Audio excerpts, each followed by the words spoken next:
On va prier. Seigneur, Seigneur, que ton esprit se révèle à travers de nous, en nous. On a vraiment besoin de toi. On veut t'honorer. On veut se mettre devant toi pour entendre ce que tu as à nous dire. Indépendamment de ce que moi je vais dire, Seigneur, ton esprit parle, ton esprit, ta parole revient à toi sans jamais faire son effet. Alors, Seigneur, fais effet. C'est dans le beau nom de Jésus qu'on t'a prie. Amen. Ben oui, on a commencé la série de Romains avec Alain qui nous a parlé des premiers 17 versets.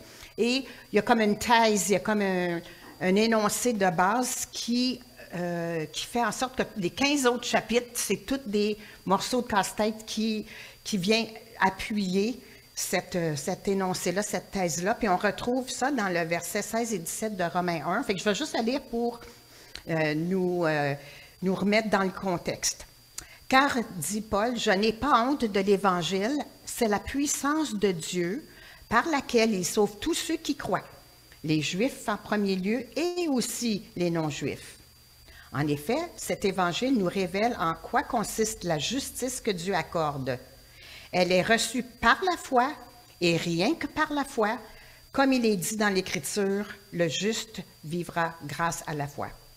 Tous sont coupables devant Dieu. » Alors ça, c'est le tableau sur lequel on va se pencher puis regarder dans les semaines qui viennent.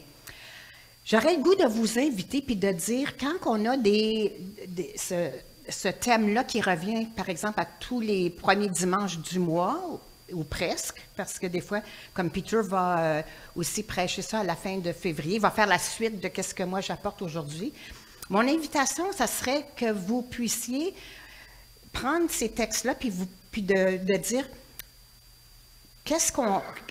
comment ça touche nos préoccupations. Si on prend le temps d'étudier Romains, en quelque part, c'est parce qu'on avait, si vous vous souvenez, suite au sondage, on avait fait ressortir des préoccupations. Un, par rapport à notre témoignage, comment notre désir de partager notre foi, puis de l'autre part, comment vivre notre foi dans une société qui s'oppose. Donc, quand on va parler de ces textes-là ensemble, mon invitation pour vous puis pour moi, c'est après ça de reprendre ça, de retourner à la maison, de prier puis de dire, c'est en quoi ça a rapport avec mon témoignage? À quoi rapport avec mon désir de partager? C'est quoi le rapport avec notre témoignage en tant que croyant dans le monde d'aujourd'hui? Alors voilà.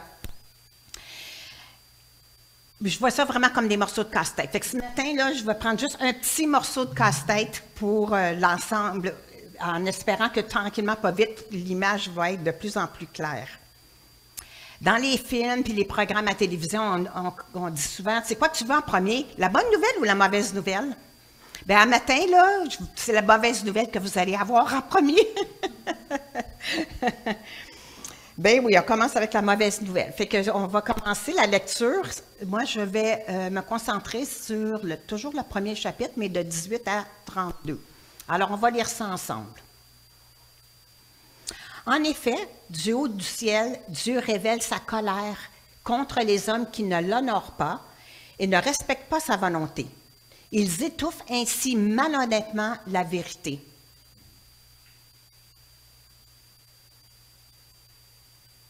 En effet, ce qu'on peut connaître de Dieu est clair pour eux, Dieu lui-même le leur ayant fait connaître. Car depuis la création du monde, les perfections invisibles de Dieu, sa puissance éternelle et sa divinité se voient dans ses œuvres quand on y réfléchit. Ils n'ont donc aucune excuse, car alors qu'ils connaissent Dieu, ils ne lui rendent pas l'honneur qu'on lui doit à Dieu et ne lui expriment pas leur reconnaissance. Ils se sont égarés dans des raisonnements absurdes et leur pensée dépourvue d'intelligence s'est trouvée obscurcie. Ils se prétendent sages, mais ils sont devenus fous. Ainsi, au lieu d'adorer le Dieu immortel et glorieux, ils adorent des idoles image d'hommes mortels, d'oiseaux et de quadrupèdes ou de reptiles. C'est pourquoi Dieu les a abandonnés aux passions de leur cœur qui les portent à des pratiques dégradantes, de sorte qu'ils ont avili leur propre corps. Oui, ils ont délibérément échangé la vérité concernant Dieu contre le mensonge. Ils ont adoré la créature et lui ont rendu un culte au lieu du Créateur, lui qui est béni éternellement. Amen.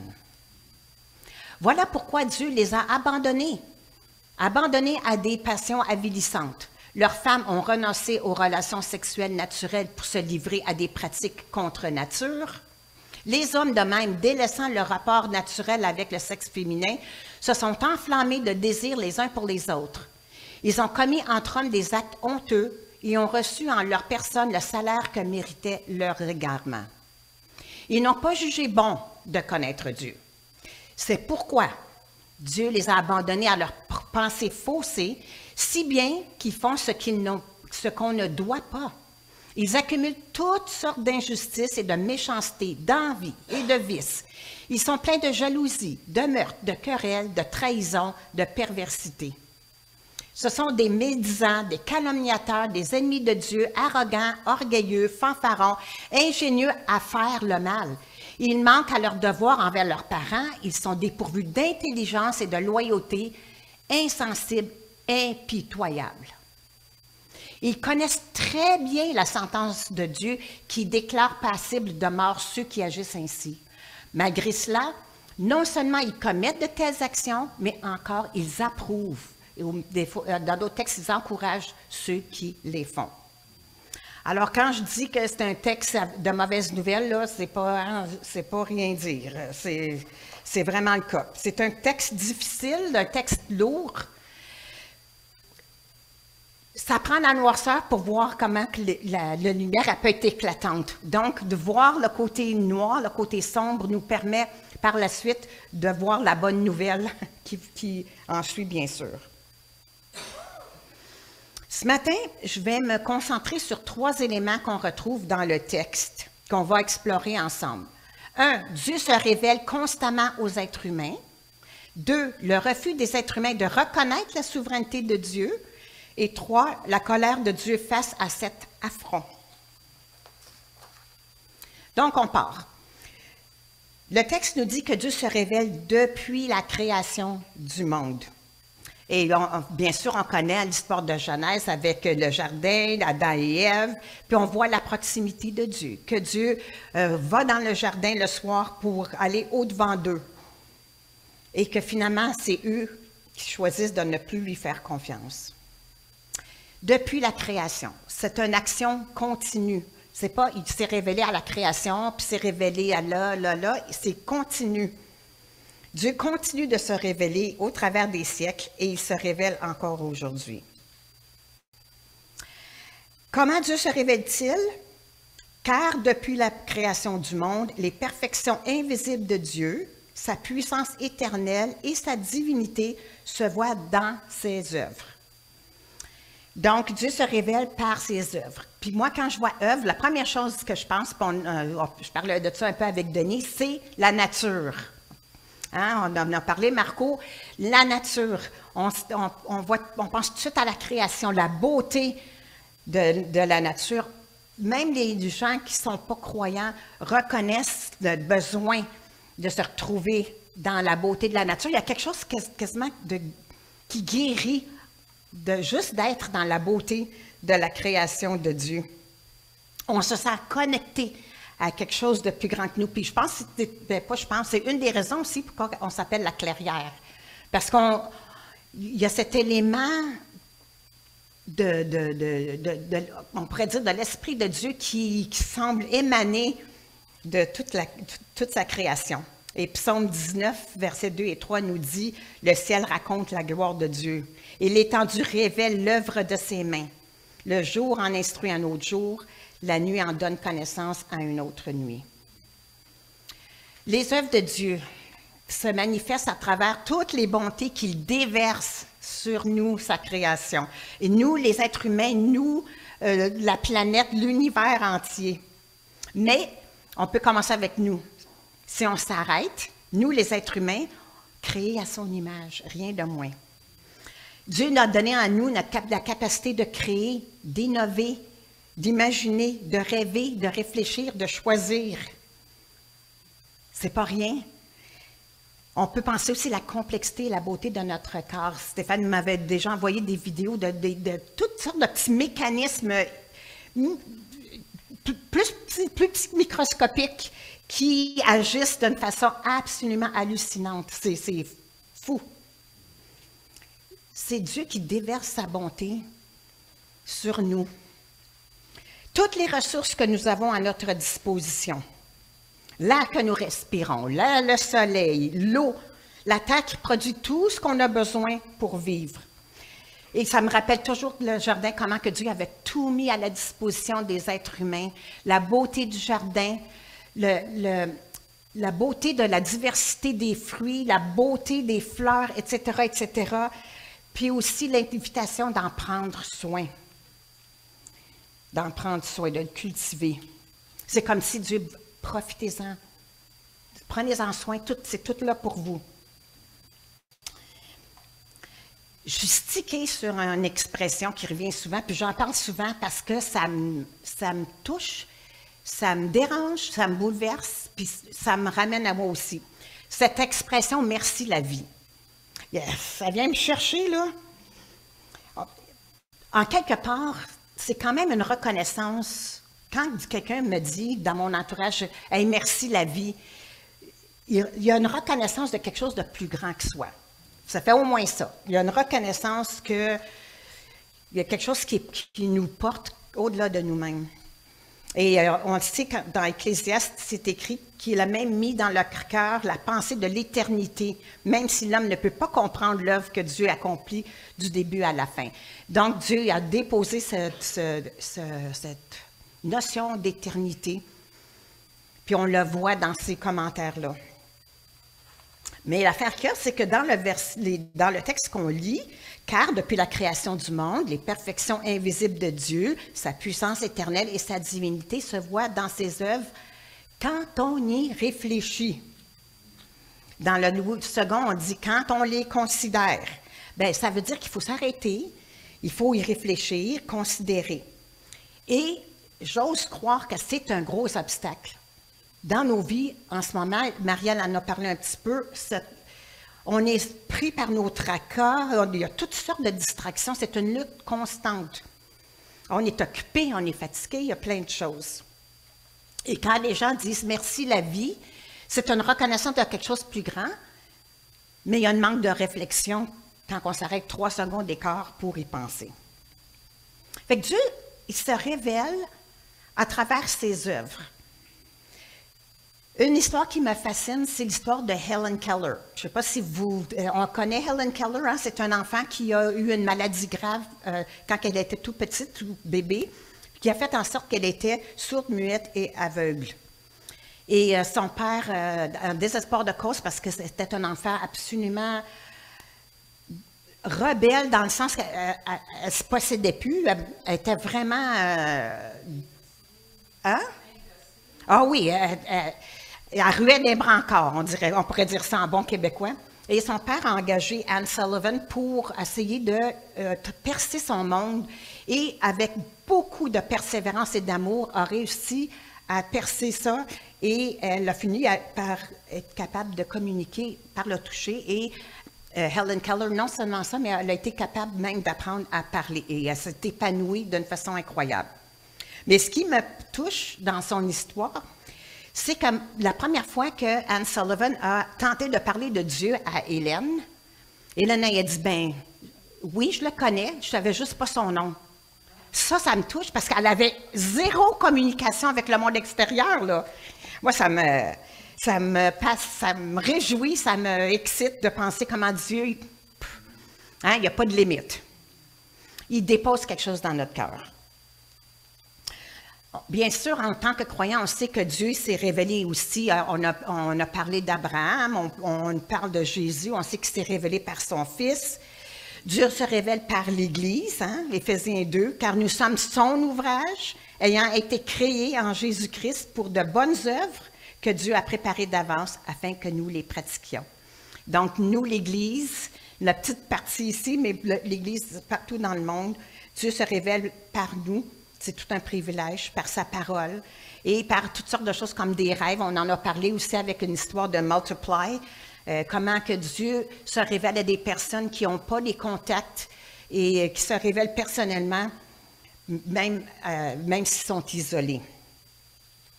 Mais il faut s'arrêter, chercher et y réfléchir. Donc, Dieu se révèle constamment. Le texte continue, versets 18-19. Ils étouffent ainsi malhonnêtement la vérité. Ils n'ont donc aucune excuse, car alors qu'ils connaissent Dieu, ils ne lui rendent pas l'honneur qu'on doit à Dieu et ils ne lui expriment pas leur reconnaissance. Ils se sont égarés dans des raisonnements absurdes et leur pensée dépourvue d'intelligence s'est trouvée obscurcie. Ils étouffent. C'est volontaire. Puis j'imagine, tu sais, de mettre une couverte par-dessus une lampe, là, on étouffe. C'est volontaire, à quelque part. C'est un choix qu'on fait. Et qu'est-ce que Dieu reproche aux humains dans le texte qu'on a ici? De ne pas lui rendre l'honneur qui lui est dû et de ne pas exprimer notre reconnaissance. Je dis nous, on est tous des êtres humains, fait que je nous mets tous dans le même plat. Ne pas rendre honneur à Dieu, c'est et ce sera toujours la source du péché de l'homme, de ne pas reconnaître et remettre Dieu à sa place, pas de le remettre à sa place dans le sens « Hey, Dieu, là », mais de reconnaître sa pleine autorité, sa souveraineté, le fait qu'il est le Créateur, et notre place d'être la créature. Et de ne pas lui exprimer notre reconnaissance. Notre société, en tout cas ici au Québec, on a de plus en plus, on en parle beaucoup de cette pratique de la gratitude, comment que c'est aidant. On encourage beaucoup les gens d'être reconnaissants. Et d'où vient Merci la vie aussi, là. Il y a certainement des bienfaits de mettre l'emphase sur des choses positives, des bonnes choses, plutôt que juste les choses difficiles. Parce qu'on sait que les choses difficiles peuvent prendre beaucoup, beaucoup de place. Dire merci la vie, je trouve que c'est un bon exemple. Encore là, cette expression-là, c'est l'idée de faire une bonne chose sans s'arrêter pour y réfléchir et sans reconnaître la main de Dieu. C'est bon d'avoir la gratitude. C'est bon de penser que wow, tu sais, ça ne dépend pas juste de moi, il y a quelque chose de plus gros que moi qui m'offre des beaux cadeaux en quelque part.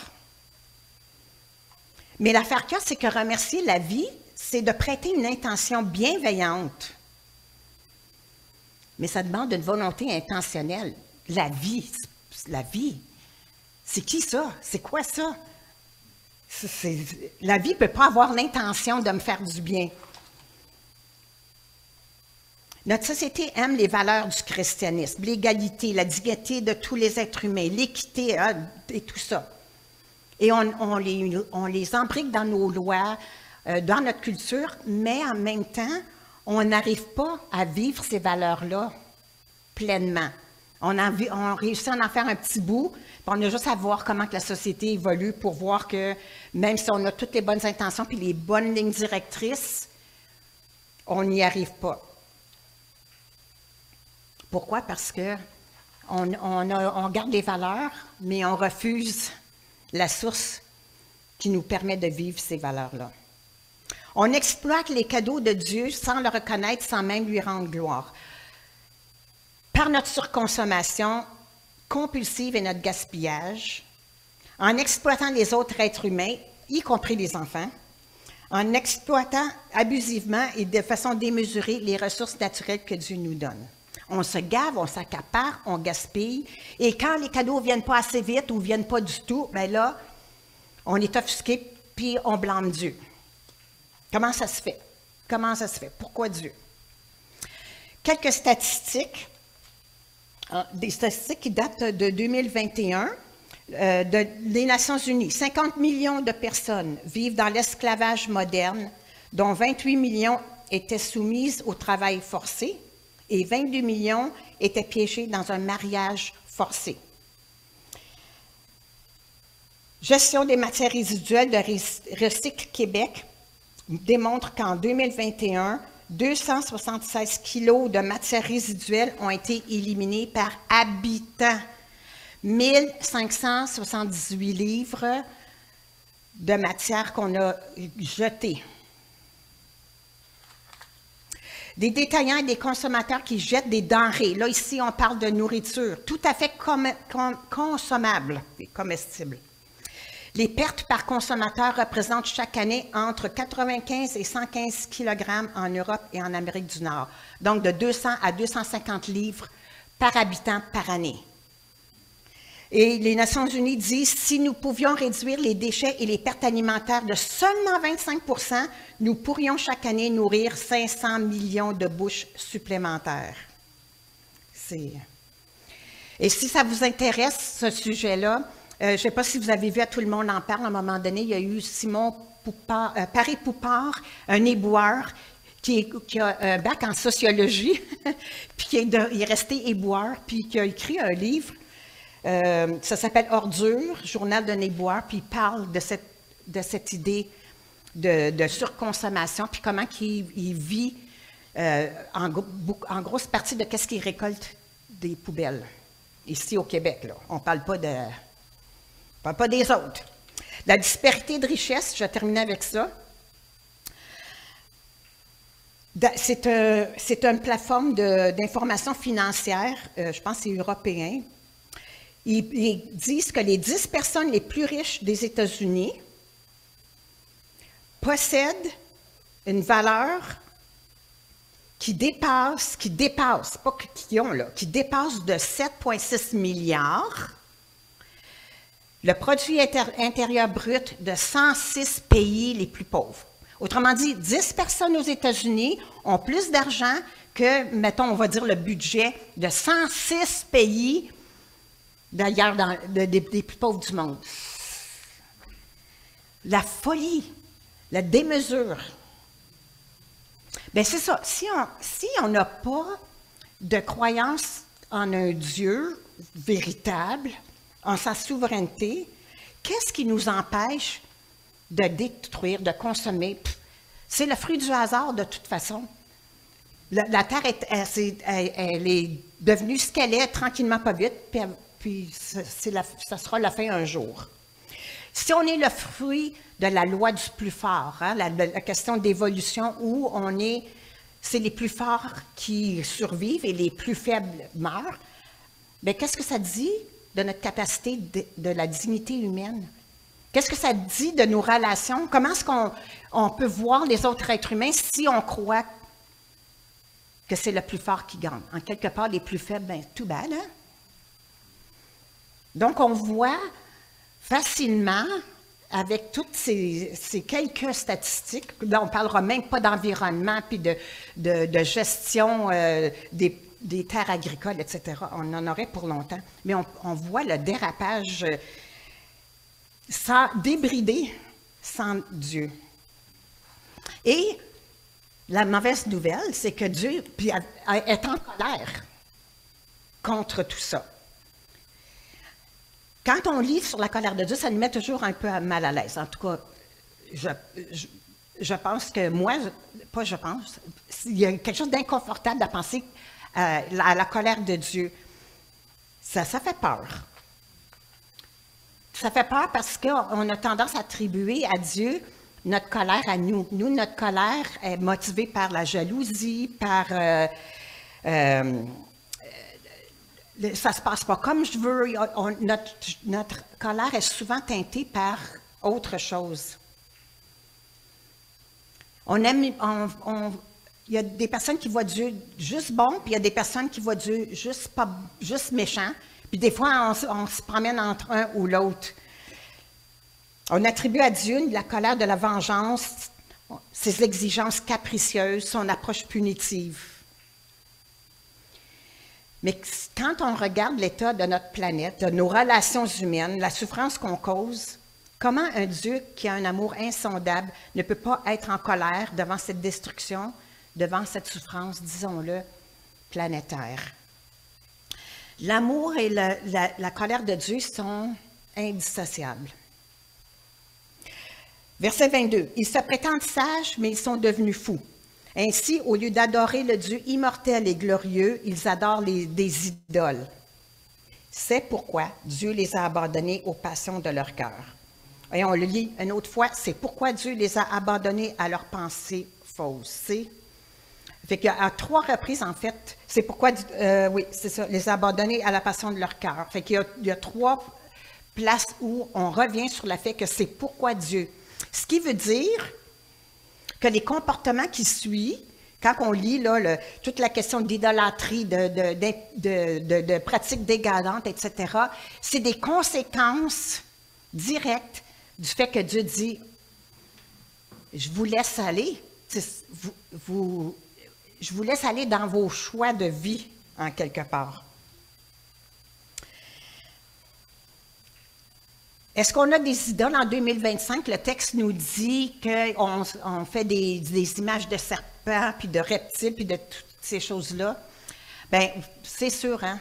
On peut facilement dire qu'aujourd'hui, notre société, le sexe, le pouvoir, la richesse, soi-même, c'est toutes des choses qui prennent la place de Dieu dans notre vie.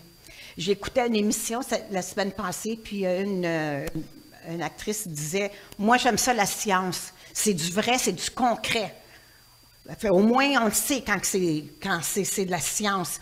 Puis je la comprends, quand on lit toutes les fausses nouvelles, etc., on cherche à s'accrocher à quelque chose de solide. Bien, la science, ça nous explique le quoi. Mais ça ne nous explique pas le pourquoi. Et c'est là que l'interprétation devient compliquée. Ça, c'est une chose, mais aussi, la science est neutre, mais les scientifiques, la neutralité, ça n'existe pas. Tout le monde, on a nos biais, nos préjugés, notre façon de comprendre. Et les comportements qu'on lit qui sont si troublants, bien, c'est sûr que ce matin, je ne vais pas m'embarquer là-dedans, de parler, parce qu'on parle hein, de pratiques homosexuelles, de toutes sortes de dérapages. Je ne le ferai pas, 1, parce que ça prendrait trop de temps. 2, c'est carrément un autre sujet. Mais 3, il faut se rappeler aussi que Paul, le but du texte, c'est de parler de la justice de Dieu. Donc, quand il énumère ces choses-là, il énumère des pratiques qui étaient très, très connues de la société. Il parle à des Juifs à Rome et des non-Juifs, avec une culture gréco-romaine, avec tous leurs dieux et toutes sortes de pratiques et toutes sortes de façons de vivre. Donc, Paul met ça en évidence. Il n'est pas là pour commencer à débattre le pourquoi, puis comment ça se fait, mais plus de mettre l'accent sur le fait que Dieu, par amour, en quelque part, respecte la volonté des êtres humains et les laisse aller.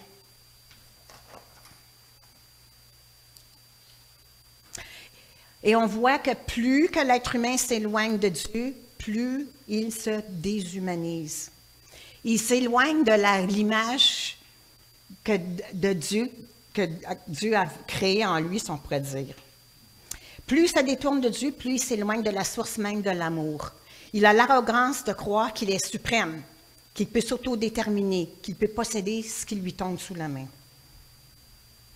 De nos jours, vous pouvez parler à presque n'importe qui de votre entourage et les gens reconnaissent qu'on se dirige vers un cul-de-sac, quelque chose qui n'est pas le fun. Là. Il y a vraiment un sentiment de « oh là là, ça ne va pas bien les affaires, je ne sais pas où ce que tout ça va nous amener ». J'ai une de mes amies qui disait, ma petite fille qui a à peu près 16-17 ans, elle s'est dit, moi, j'aurais plus d'enfants. Je ne veux pas avoir d'enfants. Je ne peux pas mettre un enfant au monde dans un contexte comme ça. Fait qu'on voit que les gens reconnaissent un dérapage. Un dérapage. De plus en plus de gens reconnaissent que les rêves d'une société paisible, juste, équitable, équilibrée se sont envolés. Toutes les structures qu'on croyait solides, efficaces et salutaires se sont avérées des échecs. L'économie, cette idée de capitalisme, on disait c'est bon, Les gens vont travailler, vont gagner leur pain, ça va permettre de vendre des produits, et puis ça va motiver les gens à travailler, etc. Les idéaux politiques. Tout ça, on se rend compte que finalement, ça ne marche pas, l'affaire, là. Et j'ai lu un livre dernièrement qui parle de comment les athées, beaucoup d'athées, ils sont de plus en plus, reconnaissent de plus en plus que l'athéisme ne tient pas la route. Et dernièrement, sur Facebook, il y a eu le témoignage d'un homme qui a à la fois britannique et américain, qui a les deux nationalités, citoyenneté. Il s'appelle Sir Neil Ferguson. Alors, le Sir, c'est parce que le prince Charles, il a... Merci, je cherchais le mot en français. C'est ça. Pour sa contribution littéraire, c'est un prof, il était professeur à Harvard, et c'est un prof en histoire internationale et histoire de l'économie. Un passionné, là, bien sûr, hein, c'est pour être prof puis étudier toutes ces choses-là. Un athée dur à cuire, là. Et sa femme, c'était une des bras droits d'un des fondateurs là, du mouvement New Atheism, donc du mouvement athée, Richard Dawkins. Donc, des militantes dures, qui a commencé à aller à l'église après un certain temps. Et là, Sir Ferguson dit, j'ai perdu ma foi en l'athéisme. Puis il était dans une entrevue pour un magazine australien, puis il a dit, ouais, je prie. Ben, moi, j'interprète le ton, hein, ouais. Parce que c'est dit, yeah, I pray. Fait que j'entends un petit peu pas le cynisme, mais le sarcasme. Pour lui, il voit la crise profonde de notre ère et la contribution de cette crise qui est causée par l'abandon du christianisme. Il ajoute que ce n'est pas une conversion politique qu'il a fait, mais une décision profonde et personnelle de se tourner vers la foi de manière intentionnelle après avoir été un athée toute sa vie. Et sa femme, quand elle a commencé à aller à l'église, elle a perdu, on lui a retiré l'invitation de parler dans certaines universités. Les universités qui se pètent les bretelles d'être le lieu de connaissance puis de partage hein, de connaissances. Alors voilà, la religion de l'athéisme. La colère de Dieu et l'amour de Dieu sont indissociables. Oui, Dieu est en colère quand il voit tout le dérapage, tout le gaspillage, toutes les horreurs qu'on peut produire les uns envers les autres. Mais en même temps, il les laisse s'égarer. Et en même temps, il continue à se révéler, puis continue à inviter, continuellement. Fait que c'est pas comme si Dieu dit, bon, arrangez-vous. Oui, il laisse aller, mais il reste intentionnel à être patient et à inviter à revenir à lui. Mais ça, c'est juste un aspect. On comprend ça, d'être en colère, quand on voit tout le côté sombre de ce qui se passe autour de nous. Mais j'ose croire qu'il y a un autre aspect aussi de l'amour de Dieu puis sa colère, peut-être plus important même que l'état de sa création. Le texte dit que Dieu se révèle. Quand on commence à sortir avec quelqu'un, on ne les connaît pas. Et tranquillement, pas vite, on fait un peu confiance et on se révèle un peu plus. Et là, si la personne respecte ce qu'on révèle, on se livre un petit peu plus. La révélation, c'est le chemin pour une relation d'intimité. Alors, si Dieu se révèle, il se révèle parce qu'il désire l'intimité.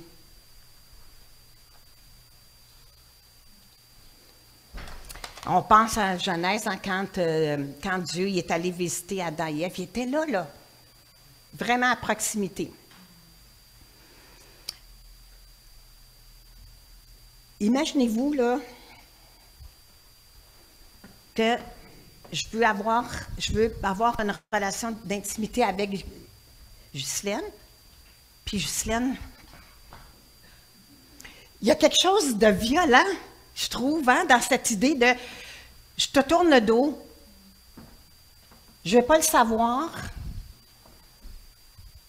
Je ne veux pas le savoir. Ça ne m'intéresse pas. Je ne sais pas qu'est-ce qu'on pourrait donner comme raison. On choisit d'ignorer. C'est tout un affront quand on y pense. Le Dieu Tout-Puissant, on y fait... Pff. C'est une grande offense de refuser de reconnaître quelqu'un pour qui ils sont. Hein? On est en relation avec notre conjoint, notre conjointe, avec notre famille, puis tout ça. Puis quelquefois, on a des pressions de notre famille ou de notre conjoint d'être quelque chose qu'on n'est pas. Et on n'est pas bien là-dedans, c'est pas respectueux, on n'est pas bien. Bye-bye, Marco, bonne semaine, là.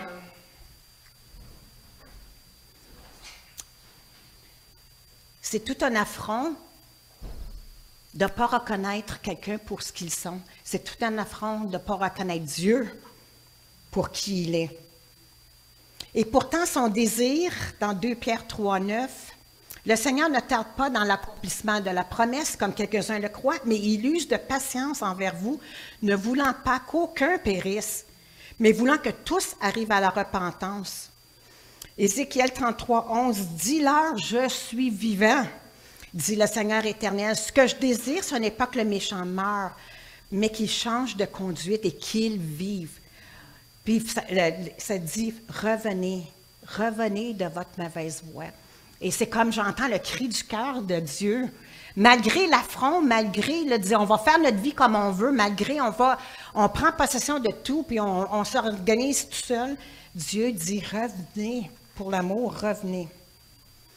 En conclusion, bon, on pourrait facilement dire que ce texte parle des non-croyants. Hein? C'est le monde, la société.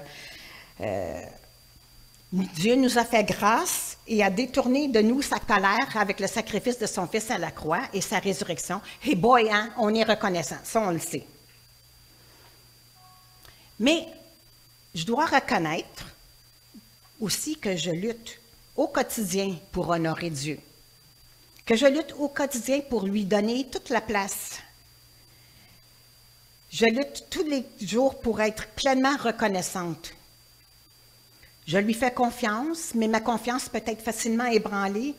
Je suis distraite par mes soucis, paralysée par mes peurs, et lorsque je vis une grande détresse ou une grande souffrance, mon premier réflexe, c'est de m'isoler au lieu de courir à lui. Le temps se raccourcit avec l'expérience, mais c'est quand même ça. J'ai beau être un enfant de Dieu, je n'ai plus à subir la colère de Dieu, mais je dois reconnaître qu'en quelque part, je n'arrive pas moi non plus à honorer Dieu pleinement, complètement comme je voudrais, et que je ne suis pas reconnaissante au niveau que j'aimerais, que je voudrais aussi. Donc, je pense que le texte peut nous interpeller à nous aussi. Mais il y a aussi quelque chose de libérateur, de pouvoir s'asseoir avec Jésus et lui dire toutes ces choses-là, de pouvoir s'approcher du trône de grâce avec la pleine assurance. C'est fou, là. Il y a quelque chose de libérateur à ne pas être obligé de faire semblant, de ne pas porter un masque, de ne pas avoir une image, de performer devant Dieu. Je suis pleinement vue et aimée, et c'est absolument extraordinaire. Titre 2 nous dit en effet, la grâce de Dieu s'est révélée comme une source de salut pour tous les hommes.